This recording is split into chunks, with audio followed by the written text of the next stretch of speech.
This year in mass shootings, since Newtown, we've had 16 mass shootings. I guess this makes 17, or maybe this is the 16th.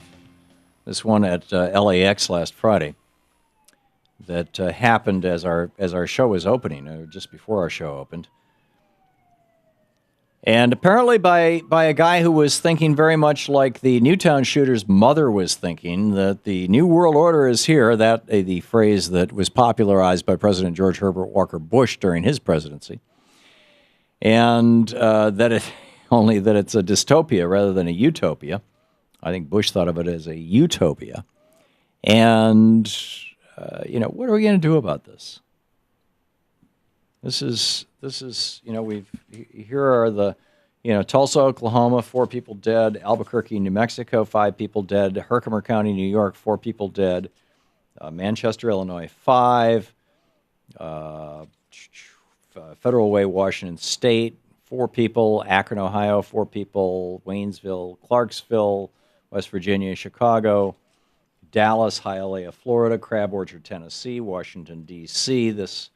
The Navy Yard shooting, this was one of the very worst. It's quite remarkable what's going on. You say, well, our society is melting down. Why is our society melting down? Well, I think that a good piece of this is that the takers are stripping our society, and people are increasingly frantic. The American middle class is increasingly under pressure. When people are under pressure, they snap. I mean, there's that old BBC piece, more suicides under conservative rule. Many of these mass shootings have been suicides. There are people killing as many people as they can in the expectation that they will be the last person killed. And very often they kill themselves or they provoke the police to kill them. So it's a variation on suicide by cop. Paul Buchheit is writing about this, how the super rich are abandoning America. It used to be that wealthy people needed this country. Henry Ford needed this country. John Rockefeller needed this country. They didn't want to pay Henry Ford ultimately did pay his workers a little bit better than his peers, but it wasn't his idea, as popular lore goes. It was actually the idea of his wife and his business partner who ran as a progressive for state senate in Michigan after being Henry Ford's business partner. But in any case, these guys, they needed an American customer base. They needed American infrastructure. They needed the American court system. They needed an educated workforce. They needed America to work. Historically, wealthy people in the United States, in the founding of the Republic until Reaganomics, needed America to work. And so they worked with America. They helped make America work. But ever since Reaganomics kicked in, and along with it, free trade-onomics, ever since what we call globalization started happening aggressively in the 80s, and then for the United States went on steroids in the 90s with NAFTA, SHAFTA, CAFTA, all these WTO stuff. Ever since that time,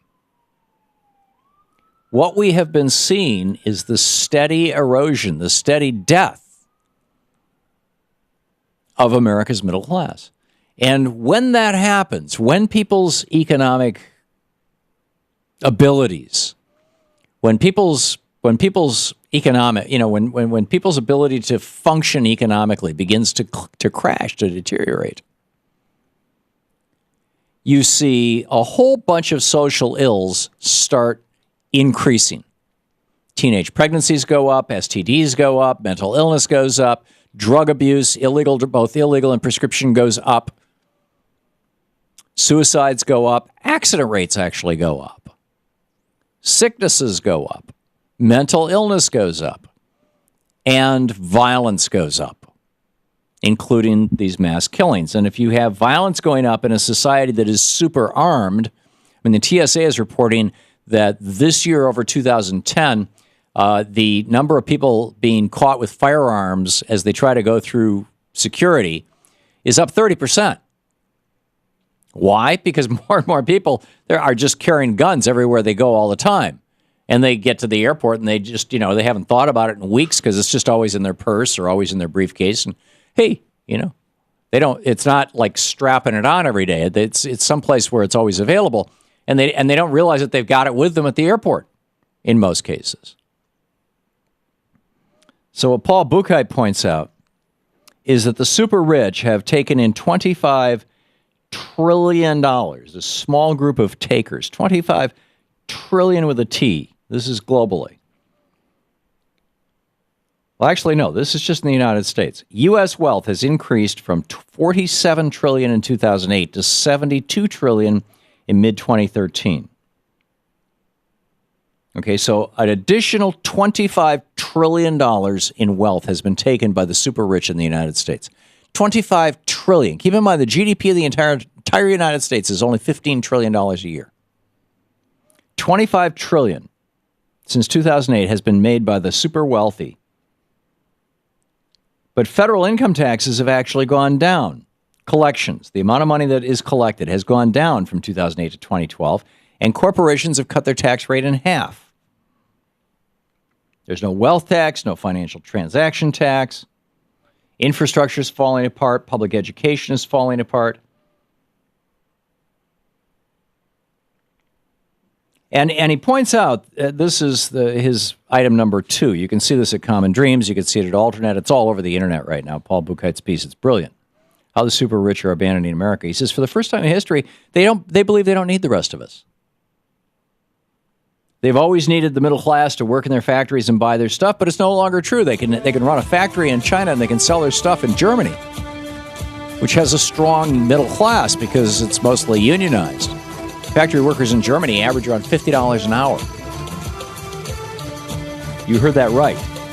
Yeah, and they pay around 40% in taxes. Yes, you heard that right too. So they got their yachts and their helicopters and their submarines. They don't need us. They got private emergency rooms, private schools, private gated communities. You're listening to the Thom Hartmann Program. Call 866-987-THOM. And because they don't need the rest of us, and they don't need the infrastructure that is historically America, that has been America, for 30 years they've been funding politicians who are letting it go to hell.